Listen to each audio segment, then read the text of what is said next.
kali ini saya akan membuat sebuah trik sederhana, yaitu bagaimana caranya supaya kompon yang kita gunakan untuk menutup sambungan ini tidak cepat kering.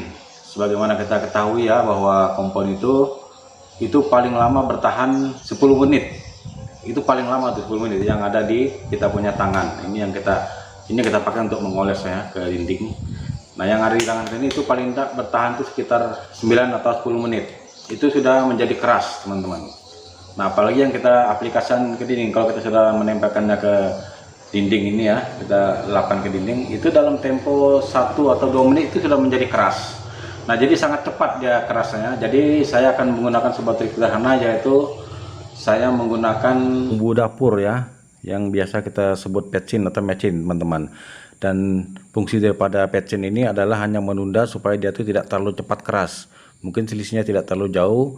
Jika waktu normal kompon itu menuju keras adalah 10 menit, dan dengan adanya larutan petsin ini, kemungkinan dia ini hanya menunda sekitar 1 atau 2 menit saja, teman-teman. Kemudian setelah itu dia akan menjadi keras seperti kompon-kompon yang normal biasanya tanpa larutan petsin ini, teman-teman. Oke, teman-teman, kita campurkan ke air ini ya. Nanti kita akan aduk rata. Kemudian nanti setelah itu akan kita tambahkan untuk membuat adonan kompon. Nah, nanti pada saat kita membuat adonan kompon, kita bisa menggunakan air ini, teman-teman. Kita ambil air di sini, langsung kita masukkan ke wadah yang kita siapkan untuk kita buat adonan kompon. Nah, oke teman-teman, ini bahan-bahan pelengkap lainnya ya, yaitu lem. Ini lem kayu ya. Lem kayu banyak terdapat di pasaran dan mereknya pun bermacam-macam. Terserah kita mau pakai yang mana saja. Yang penting yang jelas harus lem kayu, teman-teman. Dan ini adalah adhesifnya. Dia punya kompon dengan merek E+ ya. Oke teman-teman, kita akan mulai membuat adonan kompon. Ini ya caranya, kita tuangkan air yang sudah kita larutkan mecin tadi, lalu kita masukkan kompon ini, biarkan dia menyerap ya teman-teman, menyerap airnya dengan sendirinya. Nanti setelah itu baru kita aduk-aduk, setelah kita mencampurnya dengan lem yang sudah kita siapkan juga tadi. Oke, kita tambah lagi ya, masih agak kurang ini.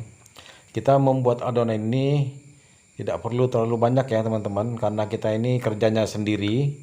Jadi kita sesuaikan dengan kemampuan kita, sampai di mana kita punya kemampuan, kecepatan kita untuk melakukan pekerjaan ini, atau mengoleskan adonan kompon ini ke tiap sambungan kalsibot yang ada di tiap ruangan di bangunan tempat kita kerja ini, teman-teman. Oke teman-teman, kita aduk seperti ini ya. Ini sudah rata ya, sudah merata semua, lemnya juga sudah teraduk dengan rata. Dan jangan sampai ada gelembung-gelembung udara yang masih tersisa dalam adonan ini. Kita aduk terus ya, supaya dia tercampur rata. Nanti setelah dia rata, berarti adonannya sudah siap untuk kita aplikasikan. Oke teman-teman, ini sudah jadi ya, siap kita oleskan ke dinding. Oke, mantap. Nah, sebelum kita mengoleskan kita punya kompon ini ke dinding, sebaiknya setiap sambungan yang ada di dinding itu, yang pertemuan daripada ujung-ujung kalsibot itu, kita harus memasang dia punya kasa, teman-teman. Dia punya jaring kasa, supaya dia punya kompon itu nanti pada saat sudah selesai atau pada saat sudah kering, dia tidak rontok atau tidak jatuh, teman-teman ya. Karena di tiap sambungan itu kan kita tidak tahu, ada yang agak renggang, ada juga yang rapat. Nah, yang agak renggang itu mungkin bisa jadi nanti suatu saat dia jatuh kalau kita tidak menggunakan kasa ini, teman-teman. Kasa ini nanti sebagai jaring pengikatnya supaya dia tidak mudah jatuh. Oke, sekarang saatnya kita akan mengoleskan adonan kompon yang sudah kita buat tadi ke dinding ini, teman-teman. Nah, setelah kita selesai memasang dia punya kasa pengikat tadi, kita bisa mengoleskan kompon ini secara merata, teman-teman. Oke teman-teman, ada trik tertentu yang kita pakai supaya kompon ini maksimal menutup tiap celah yang ada di dinding ini, teman-teman. Caranya yaitu awalnya kita oles secara vertikal dulu ya, kita oles kecil-kecil secara vertikal seperti ini.